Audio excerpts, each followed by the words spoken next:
नमस्कार, मेरा नाम अजय गावड़े है और आज का ये वीडियो बनाने का पर्पज़ यही है कि मेडिक्लेम या हेल्थ इंश्योरेंस जिसे हम बोलते हैं वो आम आदमी ले सकता है क्या नहीं ले सकता है, या कितना रुपए बचाने से मुझे अच्छा हेल्थ इंश्योरेंस मिल जाएगा। मैं IRDA, जितने भी इंश्योरेंस कंपनियां उनके ऊपर एक संस्था रहती है जो इंडियन गवर्नमेंट की रहती है, IRDA, और उसके एग्ज़ाम्स रहते हैं जो मैंने पास किए। तो उसी हवाले से मैं आपको ये जानकारी देना चाहता हूँ कि इंश्योरेंस हम कितना निकालना चाहिए, कितने लाख तक का निकालना चाहिए। इस वीडियो के बाद आपको ये जवाब मिल जाएंगे। कौन से कंपनी का निकालना चाहिए, हाँ।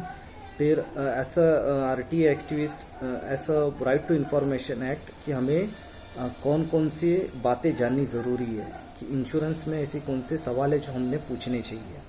अच्छा, ये कौन से हॉस्पिटल है, फिर उसमें भी रहता है कि इंश्योरेंस कंपनियां कैसे क्लेम रिजेक्ट करती है, और वो अगर रिजेक्ट हो गए तो कैसे उसे उस रिजेक्ट होने से हम कैसे बचे, है ना। तो टॉपिक यही है। अभी मैं शुरुआत करता हूँ इस मुद्दे से कि आम इंसान अगर दिन का 40 या 50 रुपए अगर वो एक्स्ट्रा कमा सकता है तो आप मेडिक्लेम 5 लाख तक का ले सकते हैं, है ना। एकदम सिंपल जवाब है। आपका एवरेज सैलरी कितना है ये ज़रूरी नहीं है। आप अगर दिन का जो भी सैलरी है उसमें अगर 50 रुपया दिन का बचा सकते हो तो आपका फैमिली कवर हो सकता है अप टू 5 लैक्स। अब इसमें आ जाते हैं आपकी हस्बैंड वाइफ और दो जितने बच्चे रहेंगे उतने कवर हो सकते हैं ना। तो पूरा फैमिली का इंश्योरेंस हो सकता है। अब आ जाते हैं कि कौन सी कंपनी का निकालना चाहिए। तो कुछ कंपनियां हैं जो स्टैंड अलोन रहता है, ये जानना बहुत ज़रूरी। स्टैंड अलोन मतलब वही कंपनियां और जितने भी क्लेम आते हैं वो खुद ही कंपनी ही सेटल करके देती है। दूसरी रहती है TPA मतलब थर्ड पार्टी असिस्टेंस लेती है। वो खुद नहीं करती, वो किसी और कंपनी को काम देती है, फिर वो प्रोसीजर पूरा करके इनको देते हैं, उसके बाद फिर ये रिलीज़ कर देते हैं, है ना। तो हमें जब हम कोई भी पॉलिसी लेते हैं तो हमें ये जानना चाहिए कि ये पॉलिसी में कितने हॉस्पिटल में नेटवर्क हॉस्पिटल या कैशलेस फैसिलिटी कितने हॉस्पिटल में मिलते हैं। ये आप जब भी इंश्योरेंस निकालोगे उसमें से आपको पता चल जाएगा। अच्छा, इंश्योरेंस कहाँ निकालोगे तो आप एजेंट के थ्रू निकाल सकते हैं या ऑनलाइन निकाल सकते हैं। मैं ऑनलाइन की सलाह देता हूँ। क्यों? तो ऑनलाइन में आपको कंपनी 9 महीने तक में, मतलब पूरे साल का इंश्योरेंस आप 9 EMI में भर सकते हो, है ना। तो आप समझ लो कि महीने का 1200 से 1500 आ जाएगा और उसमें पूरा फैमिली आपका कवर हो जाएगा। तो ये बेनिफिट है। आपको अभी ये पता चल गया कि कंपनी का निकालना कौन सा है, कौन सी कंपनी का निकालना है। तो ज़्यादातर स्टैंड अलोन का मैं बोलता हूँ बिकॉज वो डायरेक्ट कंपनी से रिलेटेड है। अब लोगों को मालूम नहीं स्टैंड अलोन कौन सी कंपनियाँ हैं और TPA कौन सी कंपनियाँ हैं। तो एक्चुअली ये नाम मैं किसी कंपनी का ऐड नहीं करना चाहता, लेकिन फिर भी जो 2-3 हैं स्टैंड अलोन कंपनियाँ मैं वो बता देना चाहता हूँ। एक है स्टार, है ना, स्टार हेल्थ जो पूरा स्टैंड अलोन कंपनी है। दूसरी आदित्य बिरला है, तो ये अपना प्रोसीजर खुद ही कर लेते हैं। इवन बजाज अलायंस भी है। और बाकी जितनी कंपनियां HDFC अर्गो या SBI general insurance, Cholamandalam, Manipal sigma, फिर एक्को का आया है, नावी का इंश्योरेंस है ना। तो ये जितनी भी इंश्योरेंस है आप ऑनलाइन निकाल सकते हो। वो कंपनी के वेबसाइट पे जाके, बहुत सिंपल प्रोसीजर रहता है। आप वेबसाइट में कोई भी जिसको मोबाइल हैंडल करना आता हो एंड्रॉयड, वो निकाल सकता है। तो इसमें कोई मतलब डिफ़िकल्ट जॉब नहीं है आपको ये पॉलिसी निकालना। अच्छा, पॉलिसी निकाल गई, फिर उसके बाद सवाल आ जाता है कि कैशलेस फैसिलिटी कौन से हॉस्पिटल में। ये लिस्ट भी आपके पास होना ज़रूरी है। अगर हम ज्ञानेश्वर नगर की बात करें, जिस एरिया में हम रहते हैं, तो यहाँ पे आजू बाजू में से 7 से 8 हॉस्पिटल है जहाँ पे कोई भी इंश्योरेंस कवर हो जाता है। अच्छा, ये जो 15 कंपनियाँ हैं स्टार्टिंग की, गूगल में भी आप सर्च कर सकते हैं, बस वही कंपनी निकाली है बिकॉज आजू बाजू में हमें उसकी फैसिलिटी मिल रही है कैशलेस। तो जिसकी कैशलेस फैसिलिटी मिल जाती है वो हमें लेना चाहिए। अब इंश्योरेंस में 2-3 पॉइंट ऐसा कस्टमर हमें मालूम होना चाहिए। जैसे कैशलेस का मैंने बताया, वैसे कोपे नाम एक रहता है। कोपे मतलब अगर समझो 1 लाख का बिल हुआ हॉस्पिटल का, तो उसमें से बहुत से कोपे जो रहती है कंपनियां 10% बोलती है। तो 10% मतलब 10,000 हमें भरना है, 90,000 कंपनी भरेगी। तो बहुत सारे इंश्योरेंस में ये कोपे ज़ीरो भी होता है। तो ये भी आपको अगर ध्यान दे कि कोई कंपनी में अगर कोपे नहीं है तो आप उसका ले सकते हैं, है ना। ये चीज़ें बहुत ध्यान रखने लायक है। फिर आ जाता है सबसे ज़रूरी सवाल कि ये जो इंश्योरेंस है ये प्रोसीजर कैसे हो जाता है। आप कोई भी हॉस्पिटल में जब एडमिट हो जाते हो 24 घंटे 24 आवर्स के अंदर आपको उस टोल फ्री नंबर पे आपको फ़ोन करना पड़ता है कि हम एडमिट हो गए, तो आपका प्रोसीजर क्लेम नंबर आना शुरू हो जाता है ना। ये पहला प्रोसीजर है। उसके बाद अगर समझो अर्जेंट है कोई, आप अचानक हार्ट का प्रॉब्लम आ गया, तो आजू बाजू के नज़दीक के हम देखते हैं, हो सकता है उसमें हमारा इंश्योरेंस नहीं कवर भी हो जाए, तो आप उसमें पैसा भर के वो क्लेम कर सकते हैं। तो इसको रीएम्बर्स मिलके आपको हो जाएगा। सिर्फ शुरुआत में आपको पैसा भरना पड़ेगा, या तो फिर आप अगर ऐसा लगा कि 1-2 दिन में स्टेबल हो गया तो पेशेंट को आप शिफ्ट कर सकते हो, जो कैशलेस फैसिलिटी है ना उसमें शिफ्ट कर सकते हो। तो ये ऐसे कस्टमर, ये हमें जानना बहुत ज़रूरी है। अब सबसे आ जाता है क्लेम वाला पार्ट कि क्लेम में रिजेक्ट क्यों होते हैं। जैसे कोई भी आप कंपनी लो, उसका 90 to 95% है ना क्लेम सेटलमेंट रेशियो रहता है, मतलब 95% तक कंपनियां क्लेम देती है। अब 5% जो रहता है वो रिजेक्ट हो जाता है। अब वो रिजेक्ट क्यों हो जाता है, इस बात में अगर गौर करेंगे तो बहुत सारा चीज़ें ये हमारी गलती रहती है उसमें। जैसे अगर मैं शराब पिया हूँ और मुझे एडमिट किया, तो डॉक्टर जो लिखने वाला रहता है वो पेपर में अपने लिख देता है कि ये ड्रंक अल्कोहलिक है। बस अगर हमने अल्कोहलिक है और हमारा इंश्योरेंस है तो हमें नहीं देगा कंपनी, बिकॉज ये हमारी गलती मानी जाती है ना।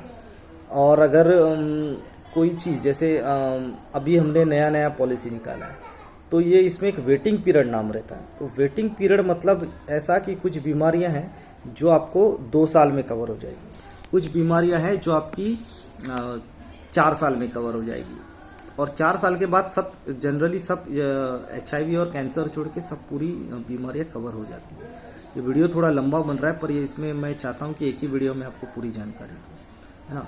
अब क्लेम हमने किया, जैसे मुझे स्टोन का प्रॉब्लम हो गया, एग्जाम्पल दे रहा हूँ।